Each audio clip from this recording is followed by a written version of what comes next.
Et salut! On se retrouve aujourd'hui pour un top 5. Dans ce top 5, je vous propose de découvrir mes 5 lectures idéales pour la période des fêtes. Parce que oui, c'est Noël dans moins d'une semaine. Donc voilà, je me suis dit que c'était plutôt opportun de faire un top 5 comme ça. Du coup, je vous préviens, on va passer par un petit peu tout, des choses que vous avez déjà vues, des choses que vous n'avez encore jamais vues sur la chaîne. Préparez-vous, c'est maintenant. Alors je ne sais pas ce qu'il en est pour vous, mais pour moi, les périodes des fêtes, la période de Noël, tout ça, il y a un livre que j'ai vraiment très envie de relire, relire à chaque fois. Et à chaque fois je peux pas, mais je vous le conseille si vous ne les avez pas encore lus ou si vous les avez déjà lus, c'est pas grave, vous pouvez éventuellement les relire, hein. L'un n'empêche pas l'autre, on apprécie toujours autant dans tous les cas, je vous assure.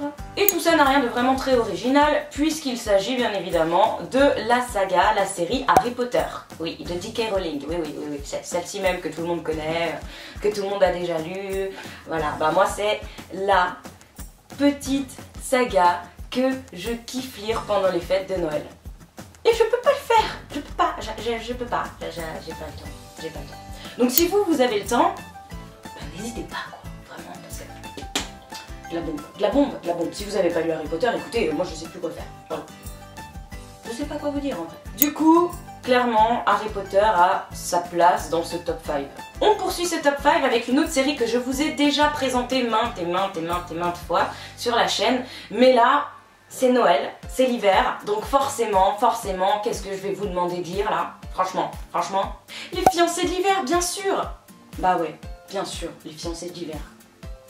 Hiver dedans, dans le titre. Tu fais le lien? Moi je le fais en tout cas.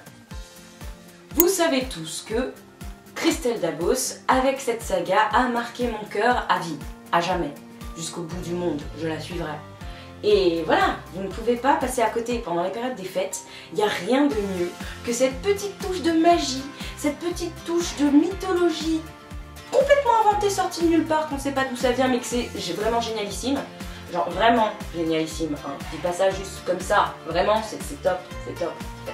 Un petit brin de magie, un petit brin d'amour, de l'hiver en veux-tu en voilà, du froid, l'ambiance, tout ça, c'est pas mal pour les fêtes je pense, enfin, franchement, hein. De toute façon c'est dans le titre, je me répète mais c'est dans le titre, il y a hiver dans le titre donc tu le lis en hiver, ok? Allez, et si tu l'as pas lu cet hiver, tu le lis en été. Et si tu l'as pas lu en été, bah tu le lis au printemps. Et si tu l'as pas lu au printemps, bah tu le lis en automne, mais tu le lis.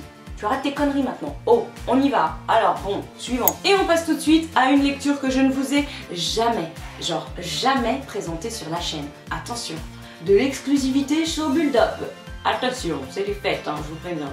Il s'agit du livre Au bonheur des ogres de Daniel Pennac que j'ai ici dans la collection Folio. Alors Au bonheur des ogres, de quoi ça parle? Dans le livre Au bonheur des ogres, on va suivre la famille Malocène.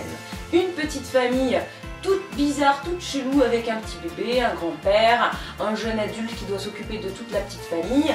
C'est pas mal du tout, c'est très bien écrit. Si vous ne connaissez pas Daniel Pennac, et bah écoutez, il va peut-être falloir vous y mettre, hein, parce que c'est un grand classique de la littérature française contemporaine de nos jours, n'est-ce pas? Et donc, on suit toute cette petite famille Malocène qui va être confrontée aux problèmes du quotidien et également aux problèmes qu'on peut trouver pendant les périodes des fêtes avec quelques petits attentats par-ci par-là. Mais c'est très bien écrit, c'est très humoristique, on se marre du début à la fin, il y a plein de petites métaphores qui passent crème de chez crème. Au bonheur des ogres, c'est un classique que tout le monde devrait lire et en plus, pourquoi est-ce que je l'ai choisi? Eh bien parce que ça se passe pendant la période des fêtes. Oui, rien que ça, messieurs, dames. Voilà. En troisième position de ce top, je vous propose de découvrir, de redécouvrir probablement les œuvres de Narnia, de C.S. Lewis.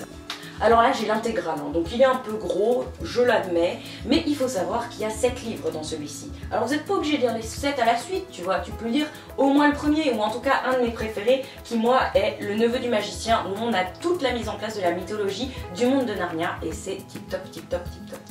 Alors bien évidemment tout le monde connaît le monde de Narnia, puisqu'il y a eu 3 films avec Skandarkane. J'ai un amour pour Skandarkane, voilà, je le dévoile, c'est un de mes acteurs préférés niveau... Tu vois, il est canon quoi, il est canon. Bref.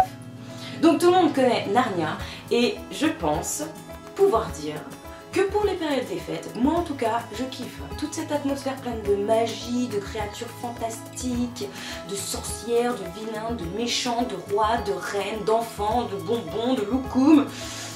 J'en frétille quoi, j'en frétille. Bref, Narnia fait bien partie de ce top et je pense qu'il y a vraiment sa place. Alors je sais, ça fait beaucoup de magie dans tout ce que je vous présente, mais moi pour moi Noël c'est magique.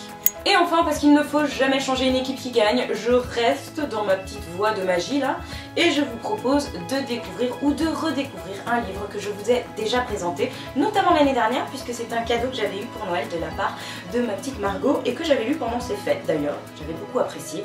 Il s'agit de la saga Poison, Charme et Beauté de Sarah Pinborough. Donc là, c'est les trois séparés, mais sachez, parce que si vous me suivez depuis un moment, à un moment ils ont été en rupture, ils ont arrêté de les éditer, et bien c'est tout simplement parce qu'ils les ont réédités, messieurs dames. Oui oui, les trois ensemble, dans un intégral plutôt pas mal aussi, je l'ai vu au magasin, il est très beau. Donc si vous avez envie de les lire ou de les avoir là, c'est maintenant, c'est le moment. Hein. Parce que imagine, ils les suppriment, on fait comment?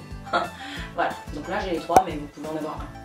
Donc, qu'est-ce que c'est les Sarah Pinborough? Eh bien dans les Sarah Pinborough, on va avoir une réécriture de conte, tout simplement. Donc dans Beauté, la réécriture du conte de La Belle et la Bête, dans Charme, la réécriture du conte de Cendrillon, et dans Poison, bien évidemment, la réécriture du conte de et ben Blanche-Neige, bien sûr, bien sûr. Et moi, pourquoi est-ce que j'ai apprécié tous ces livres? Eh bien parce qu'ils sont pleins de magie, ils sont très bien écrits, c'est original, la réécriture est vraiment très originale, je vous assure. On retrouve plein de personnages d'autres contes d'Anderson qu'on a déjà connus, qu'on a déjà vus à la télé, avec les Disney, par exemple. D'ailleurs, vous pouvez aussi regarder des Disney hein, pour Noël, il n'y a pas de souci, hein, je veux dire, ça rentre parfaitement dans le thème aussi. Là, je veux bien que vous regardiez la télé juste pour regarder des Disney. Je vous l'accorde. Bref, c'est topissime. Si vous avez envie de rêver, de vous évader, de passer du bon temps, je vous les conseille. En attendant, moi, j'arrête ici parce que j'en ai présenté plus de 5, mais bon, c'est des sagas, alors ça compte pas, n'est-ce pas? C'est déjà tout pour cette vidéo. Je vous souhaite de très belles fêtes, je vous fais d'énormes bisous, je vous souhaite également d'excellentes lectures et je vous dis à très vite. Ciao!